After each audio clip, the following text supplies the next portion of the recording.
Seth Rollins became the United States champion, DOC returned, Brock Lesnar is back, Elias is returning. That was great. Holy f***ing shit. As much as I love Bobby Lashley as the United States champion, and I'm kinda sad he lost the championship, I'm really excited about Seth Rollins being the United States champion. It's been a while since he held the championship. This version of Seth Rollins is absolutely unbelievable, so we all know he's going to nail it. Although I'm not sure why Brock Lesnar attacked Bobby Lashley, that makes zero sense. Yes, they had a rivalry back in the day, but I thought it was finished. What's the reason? Why would Brock Lesnar attack Bobby? Like, I know the actual reason, and I'm not complaining, I just need an explanation. What's interesting is that during the show we saw a QR code. You might be wondering why.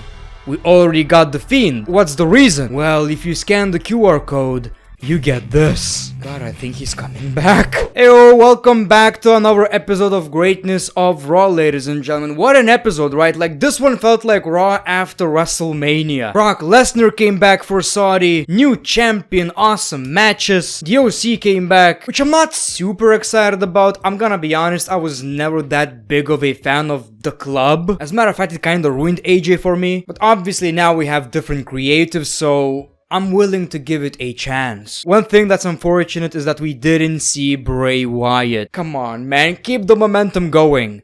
But he's gonna be on SmackDown. I really wish we saw Bray Wyatt. That's really unfortunate. Before the show kicks off, we see D-Generation X. They ask Triple H, "Are you going?" And my man is sitting like Vince McMahon. "I have a show to run." So this was a funny pre-recorded segment. Basically, Triple H told them, keep it PG. No talks about genitalia. Penis! Can I say penis? Then all of them drop the F-bomb. Even Triple H. Holy cow, I see 4 cogs hanging. No, not Coco Jumbo's actual cocks. So yeah, this was pretty funny. Classic D-Generation X. You know, it reminds me of this Shawn Michaels and Triple H segment from years ago. Obviously, I didn't see it live before you comment that, but it reminds me of this. And the show kicks off with the Bloodline. You gotta love Sami Zayn's moves, boy! Every week Sami Zayn is getting a bigger and bigger reaction, and during this segment, my man got the pop of that night. Roman Reigns tells people to acknowledge him. His father once told him the loudest person in a room is the weakest before calling on Jey Uso. Are you a fool? And Jey says no. The tensions were rising, but Sami Zayn cuts Reigns off and reminds Roman that he said that Jey was his problem. So Sami is taking care of business. Roman Reigns doesn't look happy. Everyone is worried for Sami Zayn. I mean, he just interrupted the tribal chief. He's about to die! But Roman laughs and agrees. And Sami Zayn is trying his best. You see, lately you're not acting very oozy. Like, we're all cool. Look at this guy. He's cool. He's serious, but he's cool.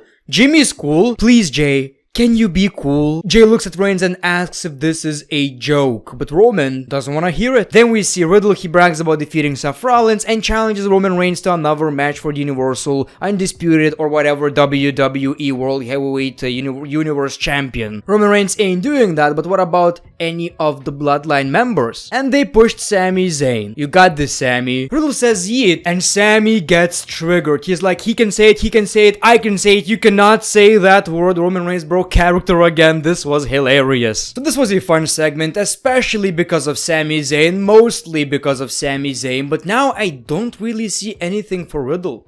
It's kind of worrying. Like, his rivalry with Seth Rollins is over. He won the rivalry. But it seems like Seth Rollins actually won. He's a champion right now. And Riddle, I mean, obviously, it's just the first week, right? He's probably gonna get a storyline. I'm just not seeing anything right now. Then we saw Johnny Gargano versus Austin Theory. So this one's pretty interesting. The match itself was entertaining. Obviously, you get the idea. But people keep saying that Austin Theory is being buried by Triple H. And I always said that, no. He's Mr. Money in the Bank. He's a coward. That's how it's supposed to work. Unfortunately, I may not agree with it, but that doesn't necessarily mean that he's getting buried, right? Well, during this match, he lost again. Let's put it this way. I do not think he's buried. I do think that Triple H actually likes him. At the end of the day, he's an NXT guy. He wasn't always Vince's guy. And even with that, like, I don't think he actually cares, right? But I do believe his booking is not the best. If he keeps losing every week and acts like a coward, how are we supposed to take him seriously as a world champion? Then we saw Rey Mysterio, we gotta love the attire, versus Chad Gable. This was a very short match. Rey Mysterio quickly wins the match. I really love the finish, by the way. And then we see the Judgment Day's Rhea Ripley and Dom. How dare you, Migo? You attacked your father, not Buyaka. Angie never hit me. Aaliyah never hit me. You did, you son of a bitch! Dominic Mysterio keeps asking for it. Hit me, papi! Dumb!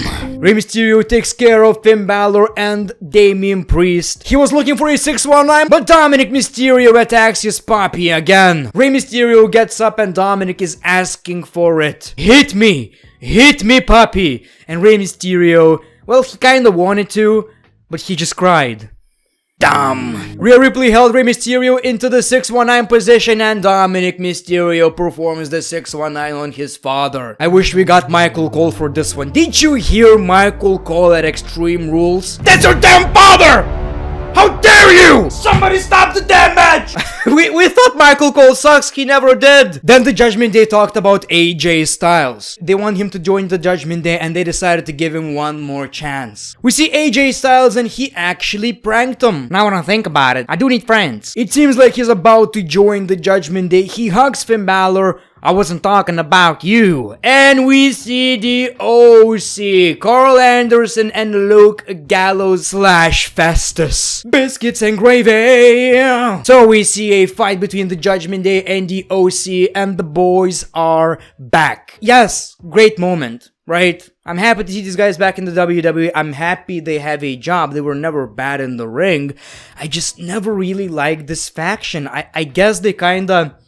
Well, now they're baby faces. Maybe it's gonna be different. The creative is different. I guess the main problem with this faction for me was it was very, very repetitive and AJ Styles was better as a singles competitor as a babyface. But that's just me. The Bloodline are gonna party, but they leave the Usos with Sami Zayn. Roman Reigns wants to make sure that Sami Zayn wins against Riddle tonight. Then we saw Bayley versus Candice LeRae. So before this match, we saw Bayley and it seems like she's lost a bit of confidence. Anyway, we got this match and it seems like she's gonna win, right? Like it makes sense. No, it doesn't. She loses the match. Then we see Damage Control attacking Candice LeRae. We saw a brawl. We see Bianca Belair. You get the idea. I'm not even sure why she lost the match. I think she's still gonna face Bayley or Bianca for the Raw Women's Championship. Boobs, but Maryse has a present for the Miz. It's baseball tits, bat. So they get into the ring. It's Miz's birthday. We see giant balls. Mike, unpack this present. And it's Dexter Lumis. So he hits every present with the baseball bat, but Dexter is nowhere to be found. But then he comes from behind. I guess they kinda failed with this spot because Maryse didn't fall into the cake and they did it again and it still looked kinda crappy. And the Miz just left without his wife. He was like, I don't give a shit. It's Dexter. And then Dexter slowly destroyed the balls. The crowd went, eat the cake! Eat the cake! He did, and crowd went nuts. This guy is over. This guy is already over. I mean, when you look at this dude, it's like, okay, this guy is legit, right? But he's a comedy character, kinda. And it works. And I'm all for it, man. We have enough John Johnstons in WWE.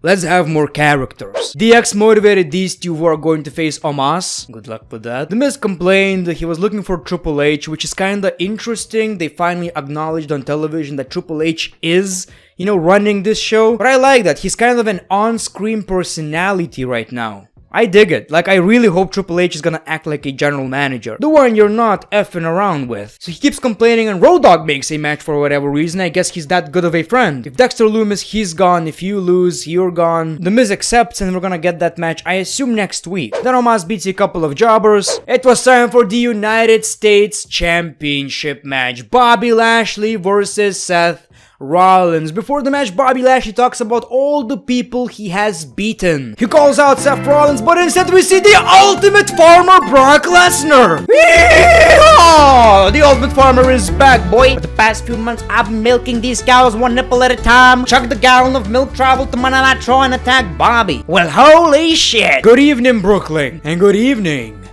Bobby. And then he goes for the F5. He continued with the attack, went for another F5. Kimura lock. I'm not sure why Brock Lesnar attacked Bobby Lashley, but he has a problem with Bobby Lashley. Again, I don't know why. Like, they had a rivalry, I know, But I assume Brock Lesnar should have a problem with Roman Reigns, which hopefully he doesn't. At this point, hopefully there are no more problems between these two.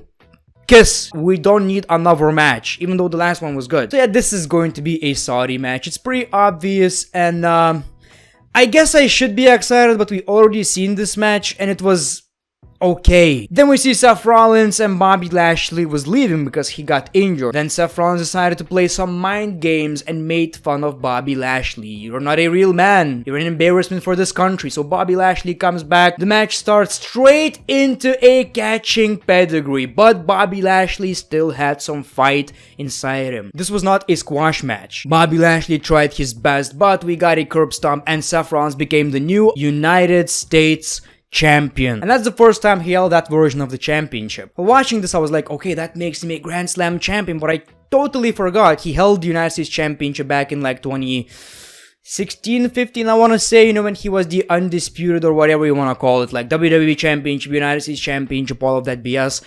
This title looks good on him. Like, I love this championship design. I can't wait for this title run. If you guys remember, his Intercontinental Championship title run was absolutely amazing. Sure, he was a babyface back then, but this still looks pretty interesting. Bobby is coming for Brock Lesnar. Bray Wyatt sends another message. And it was time for Sami Zayn versus Matt Riddle. So this was pretty interesting. I love that even though Sami Zayn is a heel in this match, he kinda showed what he actually can, you know, in the ring. And Sami Zayn didn't want the Usos to interfere. He has it, so the Usos didn't, which eventually made Sami Zayn lose the match. We got an RKO and Riddle takes the W. So this was basically the main event of the show. Pretty okay. Maybe it didn't feel big enough for this kind of an episode, you know, it was season premiere, but it did the job. The show ended with D-Generation X celebrating 25 years, and it wasn't bad. You know, it was basically just for nostalgia, and I get it. What else can you do? I know they can do better. Like at Hall of Fame, they were so entertaining. Right here, they just did a few catchphrases, and that was it. We got some, yeah, funny moments, but I wish we got a fresh talent right here. Him getting, you know, super kicked or whatever the case may be. Anything like that would have been appreciated, especially since this closed the show. It was just a celebration, as advertised. I'm kinda shocked Triple H didn't bring Austin Theory, you know, out and pedigreed him. That would be amazing. Anyway, so that was your Monday Night Raw. This one felt way bigger than SmackDown season premiere, but I guess the upcoming SmackDown is the one that we need to look forward to because Bray Wyatt is gonna be there, and I already can't wait. The Great One, peace, love, and hugs. It's been a pleasure.